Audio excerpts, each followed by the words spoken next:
আজকে একটা পিঠের রেসিপি নিয়ে চলে এসেছি। দেখতেই পাচ্ছ পাটিসাপটা। আগের দিন দেখিয়েছিলাম নারকেলের পাটিসাপটা, আর আজকে দেখাবো ক্ষীরের পাটিসাপটা। তার জন্য কিন্তু ক্ষীরটা তৈরি করে নিতে হবে। চলো দেখে নেওয়া যাক। আমি এখানে 1 লিটার দুধ নিয়ে নিয়েছি, আর দুধটা কড়াতে, ননস্টিক কড়াইতে আমি এটা ভালো করে ফুটতে দেবো। হ্যাঁ, যখন ফুটে যাবে তখন কিন্তু আমি একদম লো ফ্লেমে করে দেবো।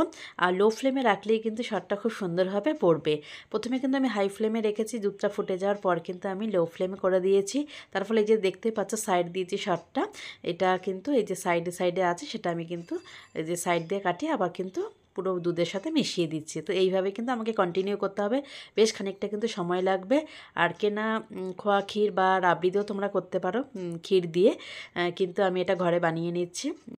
আর ঘরে বানানো যে কোনো জিনিসের টেস্টটা কিন্তু আলাদাই হয়। আমি তার জন্য এটা ঘরেই বানিয়ে নিচ্ছি ক্ষীরটা। আর দেখো এরকমভাবে কিন্তু অনেকটা সময় ধরে আমি করছি, একদম পুরো শুকনো হয়ে যাবে। দেখতে পাচ্ছ যে শর্টটা পড়েছে।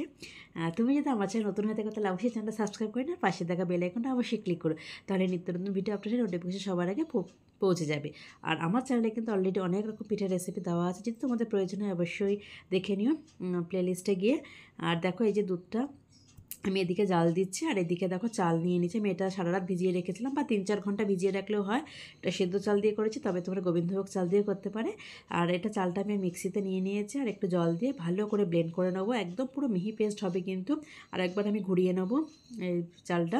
তবে তোমরা গুঁড়ো চাল দিয়েও করতে পারো, চালের গুঁড়ো দিয়ে করতে পারো। আমি এখানে চাল বাটা দিয়ে করছি, একই রকম চাল গুঁড়ো দিয়ে করলে পরে জলটা ঠিক পরিমাণ মতন মিশিয়ে নিতে হবে। আর এখানে আমি বাটা চাল দিয়ে করেছি, তাই অল্প জল দিলেই হয়ে যাবে। আর এখানে যে জলটা আমি ইউজ করেছি সেই জলটা কিন্তু একদম মানে পুরো ঠান্ডা জল না, মানে হাত দেওয়া যায় এরকম গরম জল কিন্তু আমি এর মধ্যে দেবো। আর এটা এই যে দেখো দুধের শটটা, মানে দুধটার দিকে ক্ষীর হয়ে এসেছে, অনেকটা হয়ে এসেছে, অনেকটা কমে গেছে দেখতেই পাচ্ছ। তো আরও কিছুক্ষণ সময় লাগবে।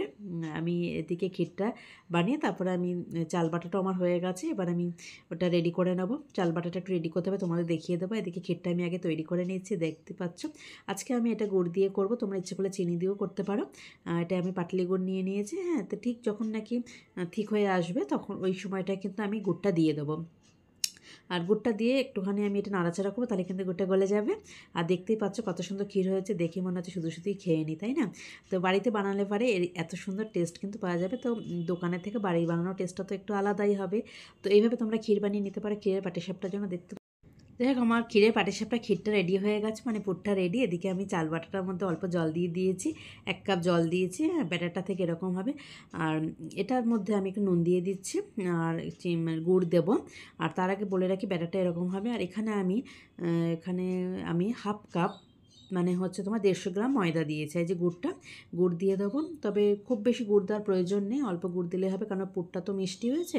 তো এটা হালকা মিষ্টি হলেও হবে, তবে না দিয়েও করতে পারো যারা কম মিষ্টি খাও। আচ্ছা, কড়াটা গরম হলে পরে আমি অয়েল ব্রাশ করে নেব। দেওয়ার পর এই যে অল্প অল্প করে দেবো, এটা গোল মানে রুটির মতন করে নেবো, চারদিকে স্প্রেড করে দেবো, দিয়ে এই পুরটা দিয়ে দেবো। দেওয়ার পর এটা ভাজ করে নেব। আর প্রথম দিকে 2-1টা পাটিসাপটা ব্যাটারটা যদি ঠিকঠাকভাবে না হয় তাহলে কিন্তু পাটিসাপটা রোল করা যাবে না, উঠে আসবে না। তাই অবশ্যই পাটিসাপটা ব্যাটারটার দিকে খেয়াল রাখতে হবে, যে চালের গোলাটা ওটা কিন্তু ঠিকঠাকভাবে তৈরি করলে সুন্দর পাটিসাপটা তৈরি হয়ে যাবে। আর যারা নারকেল পছন্দ করে না তারা কিন্তু এরকম ক্ষীরের পাটিসাপটা তৈরি করে নিতে পারো, খুব সহজভাবে কিন্তু তৈরি হয়ে যায়। টিপসগুলো সব ফলো রেখো, তাহলে কিন্তু সুন্দরভাবে তৈরি হয়ে যাবে। আর অবশ্যই একবার ট্রাই করে দেখো, আশা করি ভালোই লাগবে। যদি ভালো লাগে তাহলে লাইক কমেন্ট শেয়ার করো, আবার দেখাবে নতুন কোনো রেসিপির সাথে। সবাই খুব ভালো থেকো, সুস্থ থেকো, টাটা।